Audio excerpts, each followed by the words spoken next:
Il y a beaucoup de femmes malhonnêtes partout. Il y a aussi beaucoup d'hommes malhonnêtes partout. Il faut passer outre cela. Aller aux Philippines pour essayer de rencontrer quelqu'un est plus difficile que de le faire ici dans votre communauté locale. Al, penses-tu que les femmes aux Philippines veulent un homme américain? Honnêtement, je ne pense pas qu'elles se soucient que tu sois américain. Elles cherchent un homme qui, premièrement, va bien les traiter. Deuxièmement, qui va les aimer.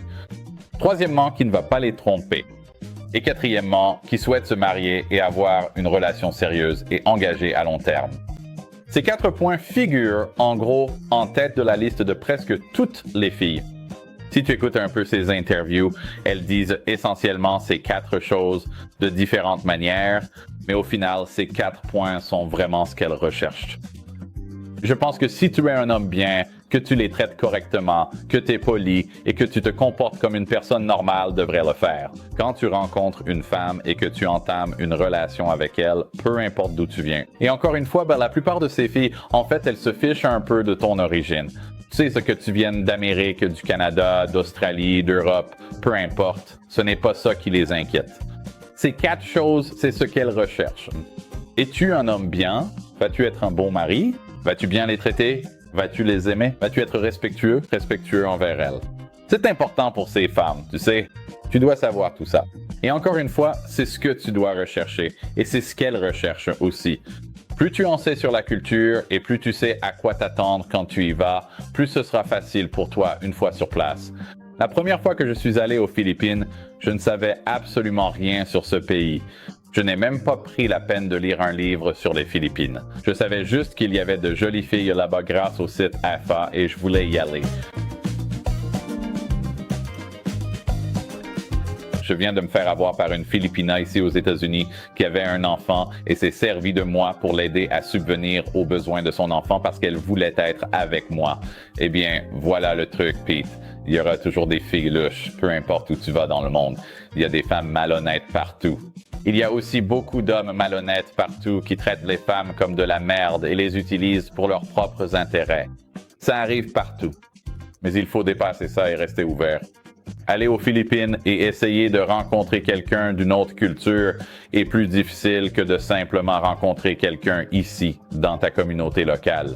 Tu auras plus de points communs avec une personne d'ici, de ta communauté locale, qu'avec une femme à l'autre bout du monde, tout simplement parce que vous avez grandi dans 2 modes de vie complètement différents. Mais ce que ces femmes offrent, les femmes sincères, et c'est sur celles-là qu'on veut se concentrer, comme je l'ai dit, si une femme te pose des questions sur ton compte en banque, ta maison, ta voiture, ou combien tu gagnes par an, mets fin à cette conversation 5 secondes plus tard et passe à autre chose. Sois poli, mais fais-lui simplement savoir que tu n'es pas intéressé à parler de ça. Et tu aimerais parler à quelqu'un d'autre, lui souhaiter bonne journée et continuer. Sois poli, sois pas impoli avec elle.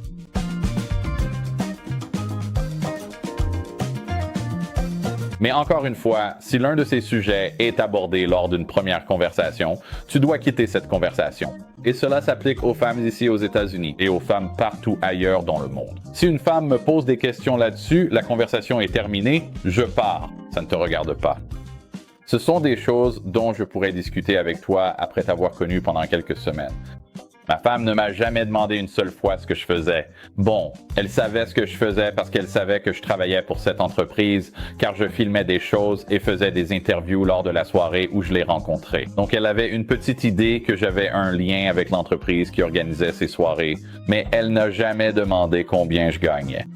En fait, je ne pense même pas qu'elle ait demandé combien je gagnais. Jusqu'à ce qu'elle soit déjà ici et qu'elle voie un de mes chèques de paie, sans comprendre tous les chiffres et tout ce qu'il y avait dessus, parce que j'avais laissé un de mes bulletins de paie sur la table quand je l'ai reçu par la poste.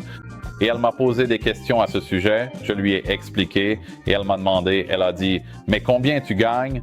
Et moi j'ai répondu « Oh, c'est ça, juste ici. » C'est ce qu'il me reste après toutes mes taxes, déductions et mon assurance maladie. C'est ce que je garde tous les 2 semaines. Et elle me dit « Ah bon, et ça fait combien par an? » Et moi je réponds « Je ne sais pas. Je te reparlerai, salut. Faut multiplier ça par 26 car j'avais eu une augmentation 2 fois cette année-là. Je ne savais pas le montant. » Mais oui, cette conversation a eu lieu après notre mariage. Quant à combien je gagnais réellement, tu sais, ça ne l'intéressait pas. Elle m'aimait en fait, ma femme ne m'aimait pas vraiment au début parce qu'elle n'était pas fan de ma barbe. En fait, je dois garder la barbe bien taillée parce qu'elle n'en est pas particulièrement fan. Et beaucoup de Filipinas et d'Asiatiques, elles ne sont pas très portées sur la barbe. Si ça ne tenait qu'à moi, j'aurais une barbe façon Duck Dynasty en ce moment, mais ma femme n'est pas d'accord avec ça. Et j'aime que ma maison soit plutôt harmonieuse, donc on garde la barbe taillée. Tout était question de compromis, mes amis. Tout est question de compromis. Rejoignez des hommes du monde entier qui partent en voyage pour trouver leur future épouse. Intéressé? En savoir plus sur davawoman.com.